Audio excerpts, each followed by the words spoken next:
Welcome and good afternoon to those here on the West Coast. I'm Melinda Kliegman, the Public Impact Director at the Innovative Genomics Institute, which is a partnership between University of California, Berkeley and University of California, San Francisco.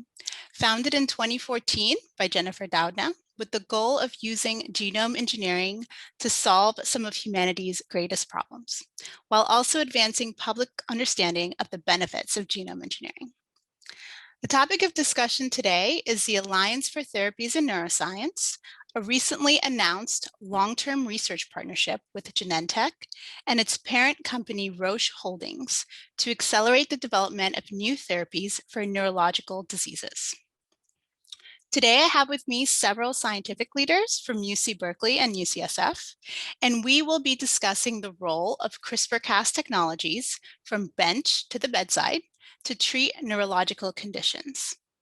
If you have any questions for the panel, please use the Q&A function in Zoom or through the chat function on YouTube, and we will have time at the end to address those questions. So the excellent panel of experts we have with us today are Dr. Jennifer Doudna.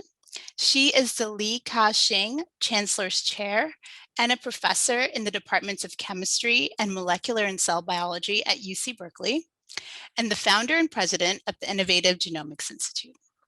Her groundbreaking development of CRISPR-Cas9 as a genome engineering technology with collaborator Emmanuelle Charpentier earned the 2020 Nobel Prize in Chemistry. Our second panelist is Dr. Stephen Hauser. He is a Robert Fishman Distinguished Professor of Neurology at UCSF. He is also the director of the Weill NeuroHub at UCSF. The Weill NeuroHub is an umbrella organization that links the clinical and basic neurosciences to accelerate research against neurologic diseases. A neuroimmunologist, Dr. Hauser's research has advanced our understanding of the genetic basis, immune mechanisms, and treatment of multiple sclerosis. And our last panelist is Dr. Ehud Isakov, or Udi, who is the Evan Roche Chair in Neuroscience and director of both the Helen Wills Neuroscience Institute and of the Weill NeuroHub East at UC Berkeley. Udi also leads the Berkeley Brain Initiative and is a pioneer in the field of optogenetics research. His laboratory at UC Berkeley conducts research applicable to neuronal diseases, including retinal disease, to restore neural function. So welcome, Jennifer, Steve, and Udi. Excited to have you all here today and to have this conversation with you. So I was wondering if Steve, maybe you could kick us off by setting the stage. Can you give us a brief background of the state of the current field of neurological disease research? Where is this partnership picking up from? You're muted, I think Steve. You're on mute, Steve. Excuse me. Good afternoon, everybody. Good afternoon. Now you hear me. Well, I'm so pleased to be here and humbled to kick this off, but delighted to.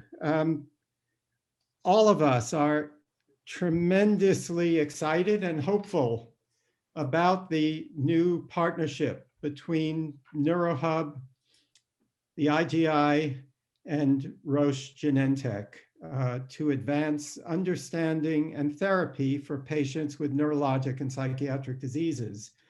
As we all know, this is an area of enormous suffering, of enormous cost to the world of healthcare.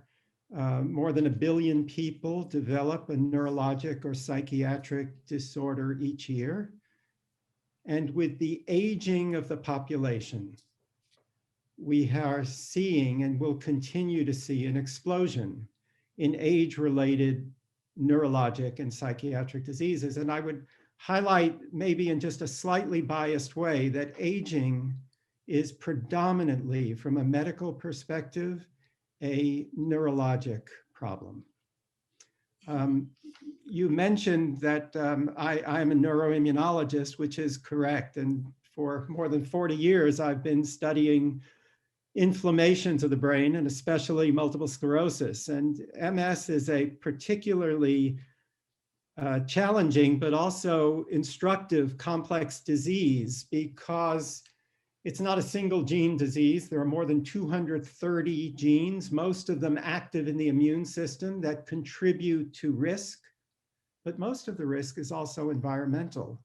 And the explosion in the prevalence of multiple sclerosis, which is now the most frequent crippler, apart from trauma, of young adults, is certainly due to environment and not genetics, because our genes don't change that fast.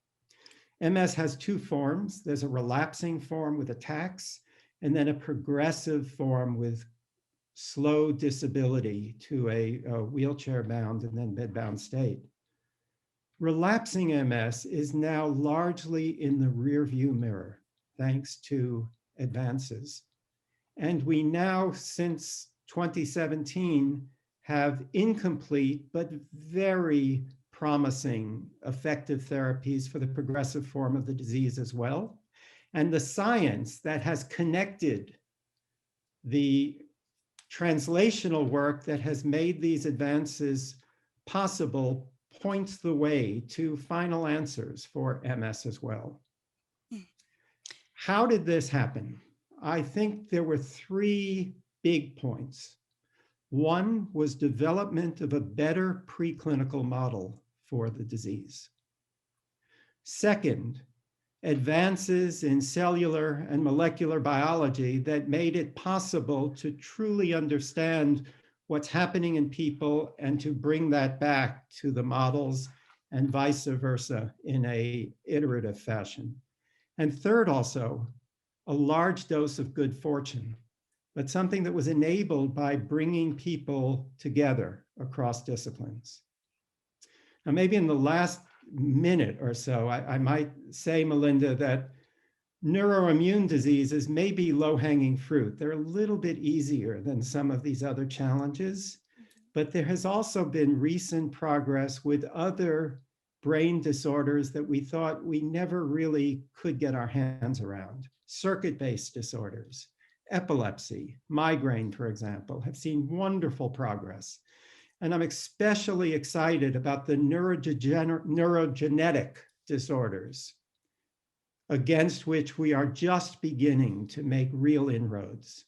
Spinal muscular atrophy, congenital blindness, inherited amyloid neuropathy, and as many of you know, thrilling, very recent preliminary data in genetic forms of Lou Gehrig's disease or ALS that might point the way to real treatments, at least for some people with these diseases.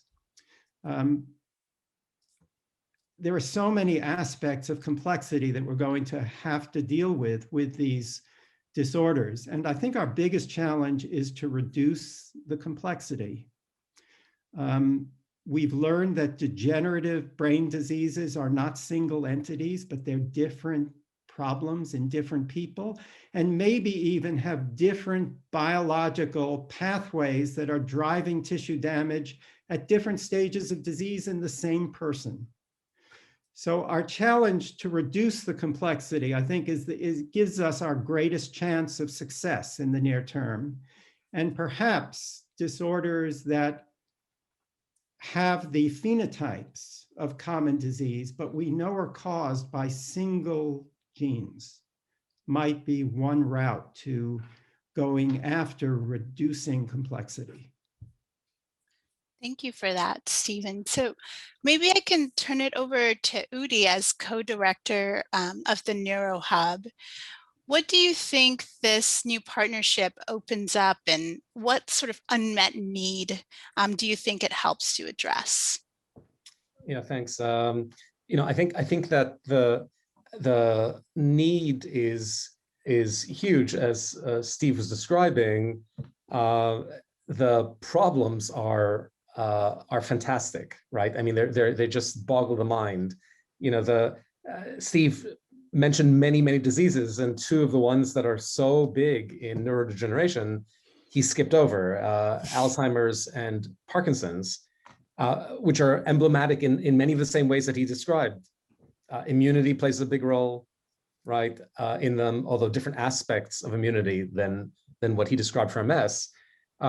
many genes are involved in the genetic variants of them, although they only maybe account for less than a fifth of the cases of Parkinson's.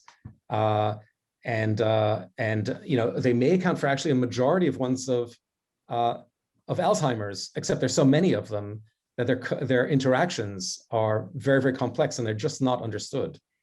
And so the result of this is that, while we've made real inroads in some of the conditions that Steve described, we've been stuck, really terribly stuck for decades on some of these others. Even when we had unusual cases with clear genetic association, it's been a struggle. And for the ones where it's many genes playing a role, it's very hard. So the question is, how do you get at this? This is a problem for us as scientists at our two universities. It's a problem for pharma and biotech, like Roche and Genentech. And the beauty of it is that there are new kinds of approaches that maybe could break through. And one of the places where there's enormous excitement now is in what CRISPR technology is going to be able to do. This is why we're so excited about IGI being a partner in this. We've become very used to the dream, right, of that one day a genetic disorder can be repaired by editing the gene, right, that is responsible.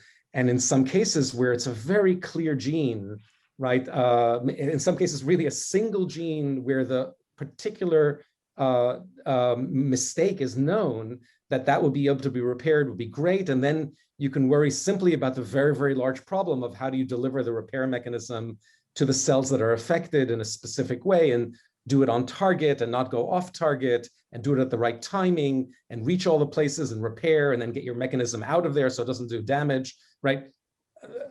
I just lumped together a very large series of problems, but at least we know what they are, right?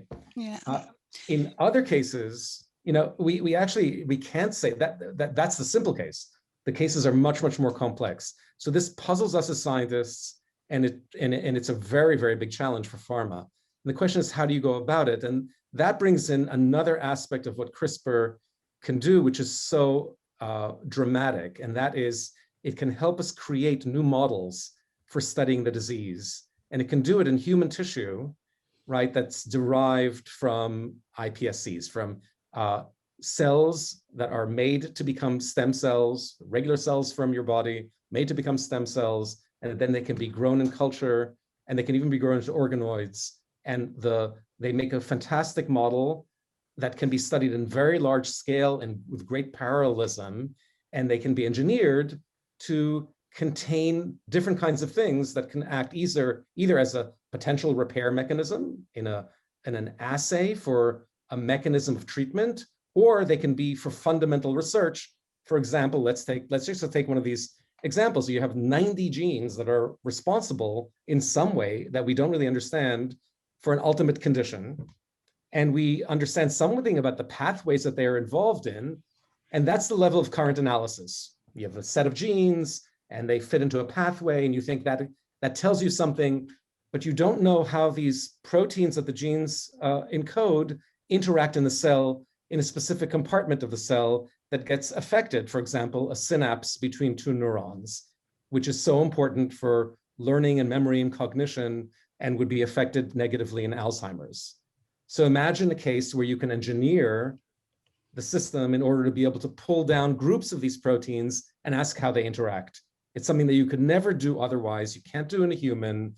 You do it in a mouse. The mouse is not the right model. You can't look at the right, you usually look at one protein at a time or one gene at a time. And suddenly you can bring together these protein networks or these gene networks and look at how they really work together mechanistically. So CRISPR gives us the opportunity, right, to be able to get at design of models for understanding molecular mechanism in a way that we can never be done before, and that can then lead maybe to a CRISPR cure in the future. This is what really interested Roche and Genentech in part, right? That's part of what made for this great alliance for us, and it offers a great horizon. Yeah, thank you for that. So maybe I can turn it over to Jennifer and ask her to talk a little bit about more about the CRISPR-Cas technology itself, as it seems like it will be a central part of this effort. Thanks, Melinda. And it's a real pleasure to be here with all of you today, especially with my colleagues, Steve and Udi. As they very nicely described, I think we have an extraordinary opportunity right now to bring the CRISPR technology, which is a tool for gene manipulation, for genome engineering, to bear on questions about the actual mechanism behind neurodegenerative disease, as well as to actually impact the genetics of those diseases in ways that will have a real impact on patients. So my role in all of this, you're seeing behind me the Innovative Genomics Institute building at Berkeley.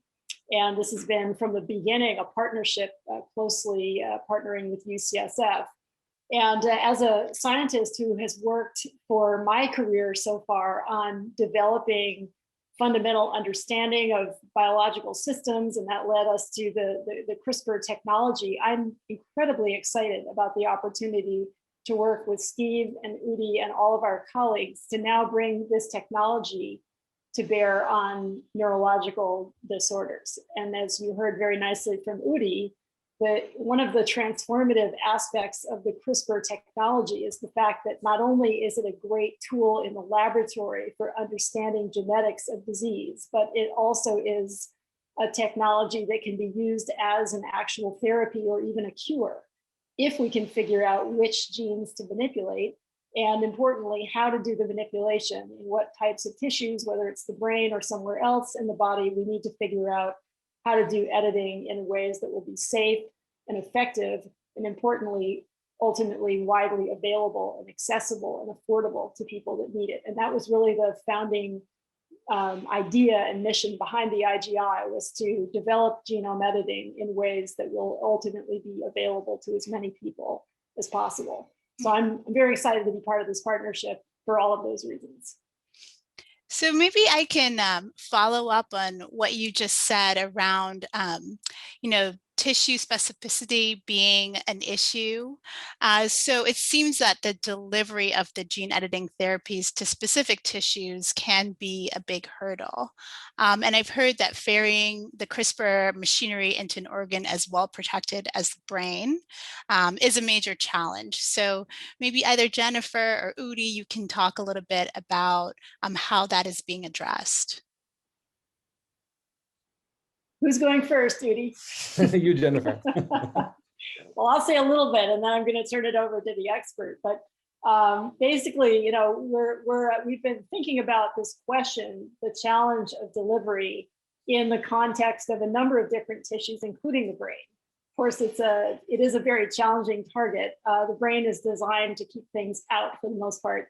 And so as scientists and technologists and clinicians, we have to figure out how we circumvent those natural mechanisms. But I think you couldn't really ask for a better team here to address this challenge, not only on the academic side, but also at Roche Genentech. We have experts who have been thinking about this problem for probably collectively decades. And we also have a lot of new innovators, students and postdocs that are working in our groups that are thinking creatively about how to address this challenge. And we've already made inroads that we're excited about in animal models. And I think over the next few years with this partnership, we have an opportunity to actually develop this in ways that will be clinically impactful.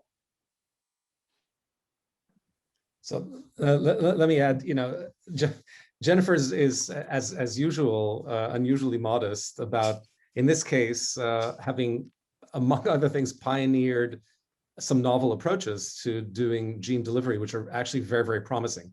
The standard way, what's become a relatively standard way of trying to do gene delivery, is using viruses that have been re-engineered. And Berkeley is one of the places where there's been a lot of work on trying to do molecular evolution, it's called, to try to identify through very, very large screens versions of these virus coats that bring them to specific cells in the nervous system. That's something that actually is very, very promising. And yet there's a recognition in the general community, which includes the NIH Brain Initiative, that it's very, very important to develop new ways of doing the delivery that doesn't just rely on these viruses, because the viruses can, they're limited in what they can do. You have this little capsule that kind of looks like a space capsule, and what you rely on is like its outer surface. It should have some kind of specificity of what cells it sticks to. There's a certain limitation likely on how much you can change that around in order to give you specificity. So there are other ways that you want to do it, and there are ways that you want to be able to deliver cargo, meaning genes of various kinds of sizes that are hard to fit into these little space capsules. So there are other methods being done, and some of them are being pioneered now at IGI that are very, very promising. So I think that this is going to be one of the major frontiers, right? That you can solve every other problem, but if you can't deal with the delivery issue, then you're going to be stuck, right? So this is a major, major emphasis. So maybe, Steve, I can bring you back in here. So, we've seen a high degree of failure in clinical trials to treat multiple neurological diseases. Why has that been such a big challenge? Is it for some of the reasons that have already been discussed, or are there additional reasons? I think, as you've heard, these are difficult problems. Udi mentioned a really important one, which is our optimism that with better models, we will have more accurate representation of disease in a test tube or in an animal.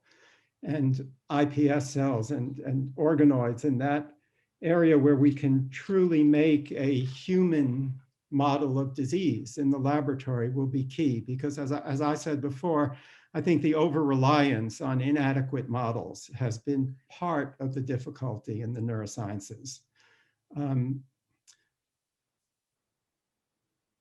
I think that there are a few other things that we probably need to improve upon. We need to make our clinical trials much more efficient. And we need to make sure that our clinical trials are linked to the serious science that can really let us develop biomarkers, understand pathways, and that those need to be very transparent and always in the public domain, which it hasn't always been.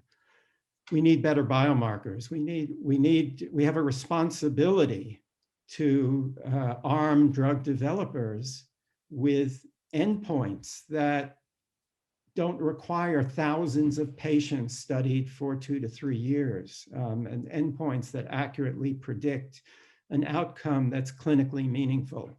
And I think this is why through NeuroHub, better neuroimaging and other biomarker initiatives are so high on what we really hope to do.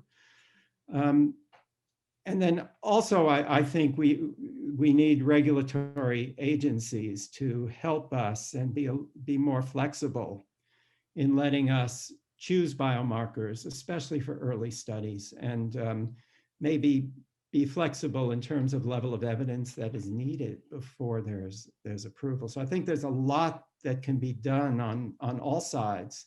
But one of the things that IGI and NeuroHub and ATN is doing writ large is bringing siloed communities together. And I think if we can bring together scientists like Jennifer and Udi with the most motivated clinicians and patient cohorts that we have, with medicinal chemists and drug development people, that creating that kind of community where we interact daily is another way to speed the inefficiency of current trials. Mm-hmm.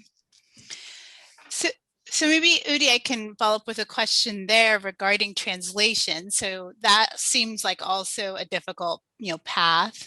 I know that you started a company to use gene therapy to reverse a form of genetic blindness. How did fundamental research factor into that success story? And do you think that there's some lessons learned that are applicable to this context? Yeah, I actually do. I think that so first of all, it was a very unusual granting mechanism from NIH. This was part of the what was called the Roadmap Initiative that was started by Zerhouni when he was head of NIH. And what the concept of this component of it, which was called the Nanomedicine Development Centers, was there was an enormous advancement in material science that was called nanoscience at the time, right? It had to do with creating these tiny little weird molecules that have interesting physical or chemical properties, and they seemed to be ready to revolutionize maybe the way you make displays or wearable displays for computers or something, or extremely thin material that could be used to give new properties to macro material. And the question was, could you ever turn any of these things into something that would actually be functional in medicine? And that was a really interesting and difficult challenge, because most of these things are actually the kind of things that you have to wear an astronaut suit in order to work with, because you don't inhale it, right? How would you ever get this to work in a biological setting, much less in something you could apply in the clinic? So they decided that they were going to actually say, okay, we're going to give it a 10-year run in order to produce something that is completely new. So you're going to have to work on something that is logical, potentially biocompatible, eventually applicable to some medical condition. And you have to have a plan for that right from the beginning, even though you're coming from way out of the normal field that's applied in medical research. So that was how we started. In our case, we started with a small chemical that is sensitive to light that we were using to attach to proteins to make them sensitive to light, right? And the idea initially was we could study the nervous system this way, as the kind of the way you do with optogenetics, except now you can make every protein that you want in the nervous system sensitive to light, and you can ask, what is it doing? Turn it on and turn it off, prevent it being turned on normally. That was what led to the beginning of this. It was really interesting for studying circuits and molecular interactions at synapses, and it wasn't clear how it would ever be involved in applied to a neurological disease, right? So we applied and we did not get in, right? So we came back a year later, and this time we came back with something where you said, okay, at least light reaches one part of the body, and that is the eye, right? So let's see if we can apply it in the eye. And we brought in a new team, which was interested in trying to do a retinal prosthetic, basically, after blinding diseases that are produced by degeneration of the photoreceptor cells that enable us to see light. That was my experience, but I think it's really relevant to us here too. We're starting in a place where we're trying to reach something that has been very hard, decades, as you said, right, of failure, not because of not trying, but because of the great difficulty of what's in front of us.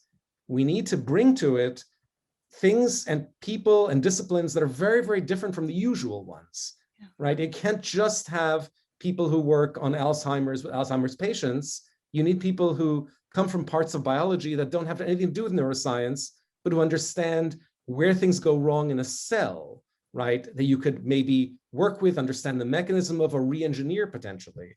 You need people from engineering and the device engineering and from computer science in order to be able to bring new methodologies in.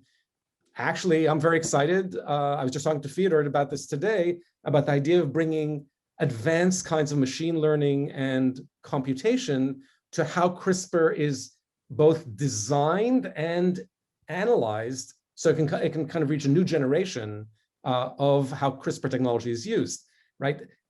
These are things that are very, very non-standard, but bringing these things in will really, really strengthen the whole enterprise. I think, and they can produce the breakthrough.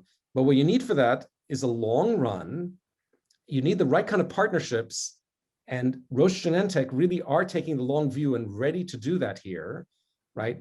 And you need to have what we have so well between the two campuses of UCSF and Berkeley and the IGI that bridges between them. You need to have this real depth of things that go from the clinic and all the way through the basic sciences engineering. Yeah, thank you for that. So, Jennifer, Udi mentioned a new generation of CRISPR technology.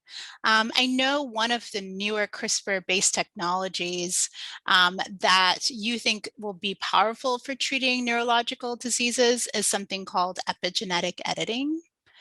Can you tell us a little bit about editing the epigenome and how that's different from traditional genome editing? Well, first of all, you're right, Melinda, that CRISPR can be used in different modes. And as you just mentioned, in the mode where it doesn't actually cut DNA and lead to permanent changes to the genetic sequence, you can actually use it in a way where it is being employed to activate, increase, or decrease expression of certain parts of the genome. For example, up or down regulate output of particular proteins. And there's a lot of evidence in different neurological disorders that that's exactly the kind of manipulation that could be beneficial, both for understanding disease, but also importantly for treating it. And the thing we like about epigenetic manipulation of the genome is that it doesn't lead to a permanent change to the DNA sequence. It could potentially be safer. However, this mode of CRISPR has not yet been used clinically. So one of the goals of this partnership is to figure out, first of all, how could we use it in that mode for treating neurological disease? And then secondly, how do we do that in a practical sense? Again, it gets back to the question of delivery, as well as figuring out the right gene or sets of genes that would need manipulation using an epigenetic type of a tool. Thank you. So let's maybe switch from talking about research, talking about delivery, more delivery to patients. The big question on everyone's mind is, when would a patient with a neurological disease expect to be able to access these new therapies? So maybe a round robin on some thoughts on that. Udi, you can go first. No, I should go last. Steve should go first. Oh, Steve, you're on mute. Yeah, Steve's the doctor. I have the most experience in this area, so my guesstimate will be the least worthwhile. It's better to ask Udi. These are difficult problems, and I think one of our challenges and the opportunity before us that we have to make the most of is to select the challenge, the problems, the clinical problems that we really have a chance to make an impact in, and that also will teach us as we go into patients the lessons that we need to learn for the larger diseases. So if Udi, you were right that I didn't mention Parkinson's, I didn't mention Alzheimer's, but the small proportion of patients who have single gene penetrant causes of Parkinson and Alzheimer might well be the first kinds of patients whom we might consider for these sorts of therapies, and maybe the disorders that also have phenotypes in the eye, if that was our goal. And in fact, of course, those are some of the directions that we are working in. And the other huge advantage of what we're all trying to do together is to recognize that by going back and forth between patients and the laboratory on a daily basis, that's how we're likely to make the progress most rapidly. It isn't bench to bedside only. We learn just as much from bedside back to bench. When we test our ideas, it's the bedside where our ideas are really road tested for their utility. So the kinds of communities that we're speaking about, also with very, very good people, which of course is the key, making the right decisions about which application makes the most sense in March 2021 is I think, our challenge and responsibility, and what makes this also exciting. Let me Steve was very good at not answering your question, you realize, right? And there's a reason for that, and you know what the reason is. And I think that the best answer can come from Jennifer, Mhm. right? Because she can talk about something that's not neurological, but where CRISPR is already, being applied in clinical trials that she's involved in. And she can tell you both why that is the first place that she turned and where the challenges would lie for something else that could take much longer. Yeah. Right. Well, I think you're referring to sickle cell disease. So this has been one of the early targets of CRISPR in clinical trials. And for those that are following the news on this, you know that there already have been some very promising indications that CRISPR will be highly effective for this type of disorder. Sickle cell disease is in some ways, almost an optimal type of genetic disease to apply CRISPR to, because it is a disorder that involves a single gene. We know exactly what the genetic manipulation is necessary, what genetic manipulations are possible that could mitigate the disease or even cure it.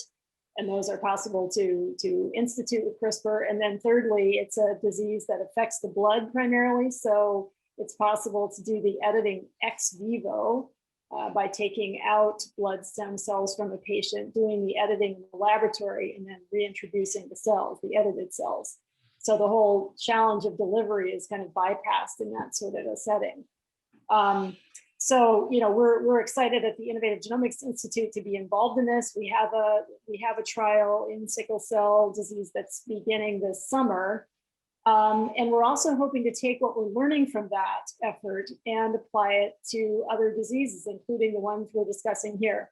And again, it sounds like a tall order to go from the blood to the brain. On the other hand, I think that as you said, Steve, the more that we learn, especially in the clinic from patients, as we start to apply these kinds of tools, that does feed back into the laboratory to help educate scientists about, how the technology needs to advance. And that's absolutely what we're hoping to do in this partnership. So I'm also not answering your question, Melinda, about how long is it going to take. I think it's very hard to say, but we, rest assured that we're all, I think, very, very excited about the opportunities ahead of us. We want to be sure that we're being safe, first and foremost, and effective. So we don't want to rush things, but we also want to be moving together in a focused way towards the kinds of technologies and then their clinical use that will be truly impactful in patients. Yeah. So Melinda, I might also just want to add, since we're a public, since this is a public conference, that it's important to remember that new technologies always take time for us to understand how to use them appropriately and most efficiently. So we've seen this with the genetic revolution, understanding genes and disease, with MRI technology. We've seen this with almost every new technological advance. So I think what the public also needs to is to understand is that patience and optimism is going to be needed, even if the tempo of immediate applications are not as fast as any of us hope they will be. Mm-hmm. Yeah, I think that's a really, really good point, Steve. So, I mean, alongside the conversation around safety and efficacy and timing, there's also a consideration around equitable impact on society, equity, access.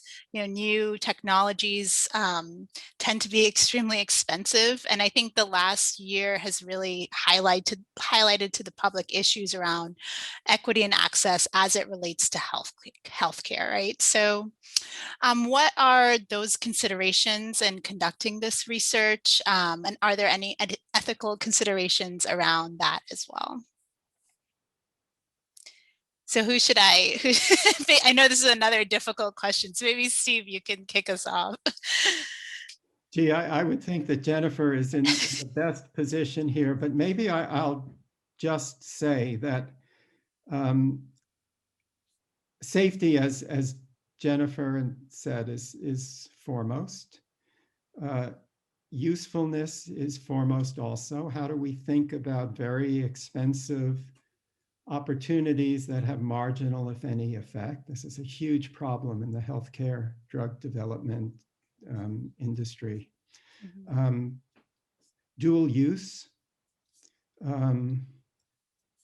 for good and bad purpose. Science will always be ultimately transparent and will have the potential for not only well-meaning ill use, but also ill use on its own. And we have to be very alert to that as well. I think that we also are going to have to deal with the problem of where does disease begin and tendencies end, and where does disease correction turn into enhancement of normal function. So there are, as you've said, there are all of these use questions. But I think that, as you've suggested, Melinda, the foremost one is, if my kids can get this, my neighbor's kids need to get this also. Yeah.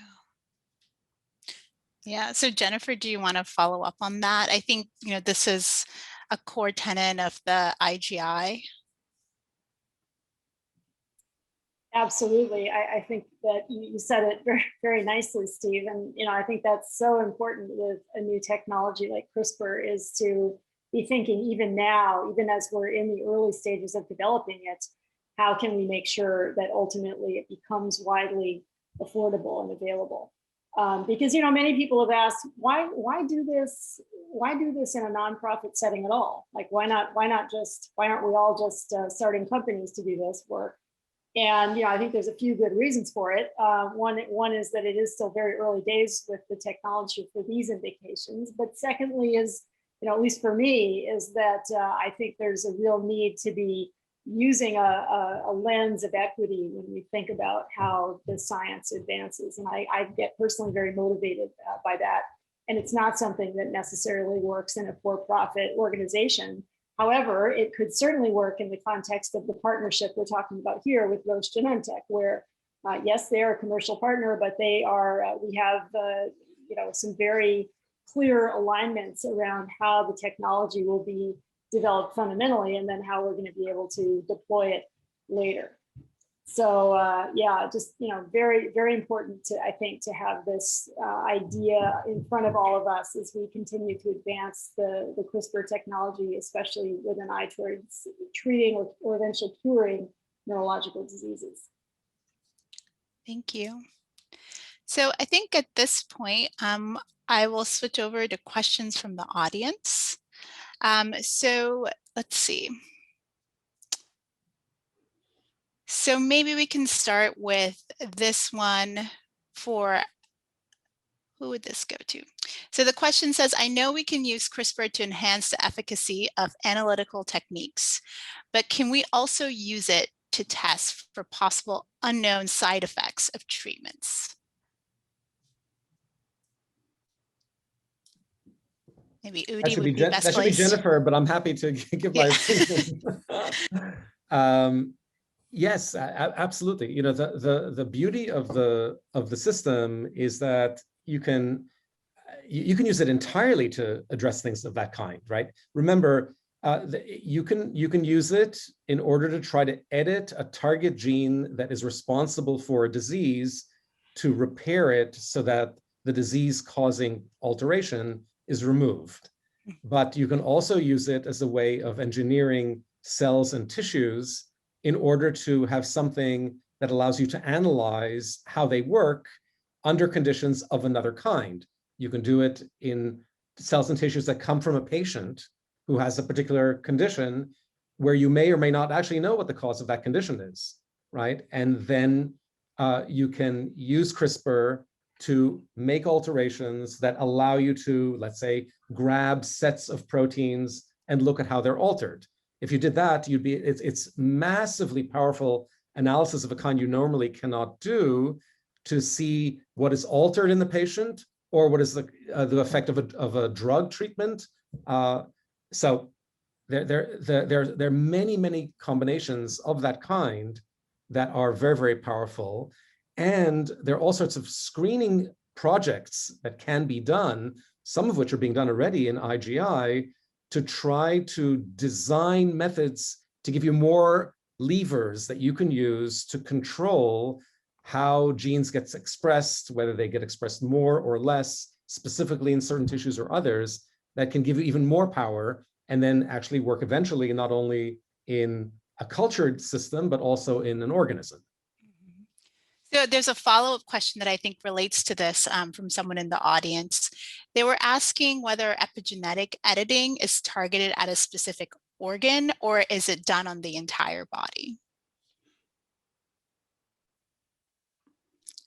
Oh, it could go either way. You know, I think that for the kinds of things we're talking about here, ideally, we'd love to have it targeted to the CNS, to the brain, to the cell types that are specifically affected in a particular disorder, but that's a big challenge. And you know, I think that the other thing to think about is that right now, as Udi alluded to, we have some technologies for delivering to the brain, but they involve either using viruses, which have, you know, various risks associated with them as well as cost, or using a more direct injection across the blood-brain barrier that, again, you know, involves surgery and challenges there. So I think we just have to, as the field advances, we just have to continue to really think hard about exactly what is going to be the better way to deliver CRISPR, and it'll be very much dependent on the particular indication, whether it's important to be going after particular cells or cell types or even regions of the brain, let's say, or whether a more systemic delivery is going to be desirable. Mm-hmm. Thank you. You know, let me just add one thing, and that is that the amazing thing about this technology is that it's developing so quickly and its power is so high that you can ask the kind of question you just asked, Melinda: do you target or do you not target it? Or the questioner asked, right? How you target and what the cell types actually are of the brain is an active area of investigation right now. A lot of the work's been done on mouse, right, as a stand-in for us, and now there's a big turn to try to do it more in human, right? One of the strengths of our collective between UCSF, Berkeley, and University of Washington, which is all NeuroHub, are the brain banks that exist at UCSF and UW. And the analytics that's done on those brain banks are very, very powerful ways of trying to understand how many different cell types there are, what makes a cell type in the brain, and then eventually, you know, which cell types are affected by a particular condition that then you would want to target. Mm-hmm. So we're actually the technology for the manipulation and analysis that CRISPR represents is being developed at the same time as all of this understanding of cell type and how the cells are connected and how they speak to one another, right, in other efforts. And you can imagine how this is just a massive amount of data to consider, which is why analytics and computer science, AI, and machine learning are going to be playing such an important part. Wow. So we have a question from YouTube that's asking about exomes as a delivery vehicle, or identifying features of exomes that help them naturally cross the blood-brain barrier, and the potential to engineer synthetic vehicles from the bottom up. Yeah, so I mean, I think that's a great idea. So these are secretions by a cell that contains stuff, and that stuff can be interesting stuff. It can be proteins and RNA, right? And of course, RNA is encoding, right?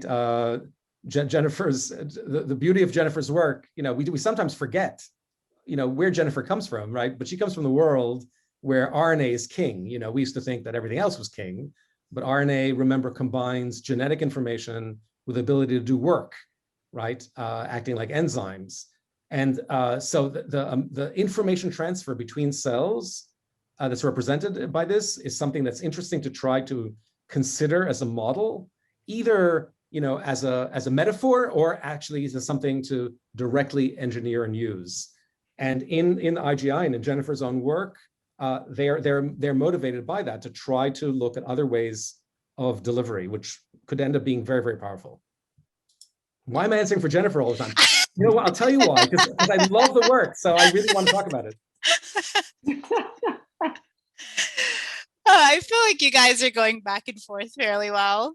So there's a more general question from Michaela. She's asking what neurological disorders are being looked at as the first to treat with CRISPR and why, and sort of what aspects make them good candidates for being the first. Jennifer or Steve? That's you, Steve. Well, I mentioned a few at the very beginning. Yeah. I think that the beauty of the sickle cell model that Jennifer mentioned is that there's a single building block of a single DNA molecule that is altered in almost everybody with sickle cell disease, and we understand that pathway well. And it's contained in a cell that is accessible and even can be removed and put back in. So there are many advantages to that kind of model. And understanding in the nervous system and in the panoply of diseases that we have, which models would most fit our ability to introduce the corrective. And as Udi said, either taking advantage of evolution to teach us how to efficiently incorporate extracellular molecules into cells is one superb way of leading in this research. But I think single gene disorders that reliably produce disease. Of course, we're interested in serious disorders and that are important health problems, and also where we understand enough about the course and the biology so that we can see if we're having an effect. So there was a question really specific to Parkinson's, or a few questions actually. Could that be one of the disorders that you were talking about? People are asking what's the underlying cause and whether genome editing might be an approach. So Udi had mentioned Parkinson's at the very beginning, and you may want to say something. It looks as if the person who wrote has one of the very rare and unusual changes in Parkinson's, which is not just the kind of building block we were speaking about before, but a gene that duplicated so that there are 3 copies instead of 2. And that's a slightly different genetic question, but maybe one that is also could also be considered as a target. Udi, you may want to speak about, there are 16 or so genes that we know about that cause Parkinson's disease. They're not all the same. The tissue damage is different, even if the patients look mostly the same. So this is another very important reason to connect with the clinical world with the genetics world. Yeah. Let me maybe I'll answer in this way, which I hope it doesn't discourage people, but I want us to remember what one of the beauties and great complexities of treating neurological conditions is, and that is that in the nervous system, it's not like you just have 3 different cell types and one layer does this and another layer does another thing. Here you have cells that are hundreds of different cell types of neuronal cells interacting with several different cells that are non-neuronal called glia, some of which operate like the immune cells of the brain, and they are wandering around and doing the kind of things that immune cells do, but also interacting in ways that immune cells don't necessarily always do elsewhere in the body. And the health of every cell is very much dependent on all the cells that it interacts with. So if you have a condition that compromises the health of a particular cell type, then it's not clear. I mean, you have to expect that that's going to project from that cell to all the other cells that it's connected to in some way. So for some conditions, maybe that's not so confusing. Other conditions, it can be very, very complex. The reason I say this is because this is part of the challenge with Parkinson's. In Parkinson's, we know that cells that make dopamine, the neuromodulator dopamine, that are in the basal part of the brain, the basal ganglia, die off. And it's the loss of those cells that's responsible for there being less dopamine in the places where you need in the brain in order to maintain the normal functions. We usually think about motor coordination and initiation of movement, but in fact, dopamine plays a role in appetite and sleep and addiction and reward and many, many other things. And yet only some of the systems are affected strongly and some are affected much less. And the reason appears to be that not all dopamine-making neurons are equally susceptible and die off as much. We're still trying to understand that, right? They connect to different places. That may be part of the explanation, but they also have different cellular types, subtypes. So to really, this is just a very big part of the challenge of treating the conditions of the nervous system, so that even if we know that you have a single gene involved, let's say, for some of the patients with Parkinson's, it's a known gene, like Steve was just saying, and cells that are susceptible, it's not always clear exactly, how you can target just those cells at the right time, or whether you have to do other things in addition. And so these are the challenges. That doesn't mean that it's not doable. It's just telling you that we have to pay attention to a lot of extra things when you're dealing with the diseases of the nervous system. Yeah. Thank you so much for that, Udi. I think we only have 1 minute left, so we're almost out of time. This has been really fun and informative. I was wondering if maybe you can give me a 1 or 2 word of, what scientific innovation are you most excited about in the next coming year? So maybe Udi, you can go first. It's very easy for me. It's 2 words, Jennifer Doudna. Jennifer? Delivery and brain. Okay. And Steve? I think medicine will be neuroscience, neurologic and psychiatric disease. That is the next place where the big things are going to happen. Well, thank you all so much for your time, and thank you to the audience for joining us today. I hope you enjoyed the discussion. We will be posting a video of this discussion at the Innovative Genomics Institute website following the event. I'd like to thank our panelists and also our communications and public impact team staff at the IGI for organizing the event. I hope you all have a wonderful afternoon or evening, depending on where you are, and please visit our website for any upcoming events. Thank you all.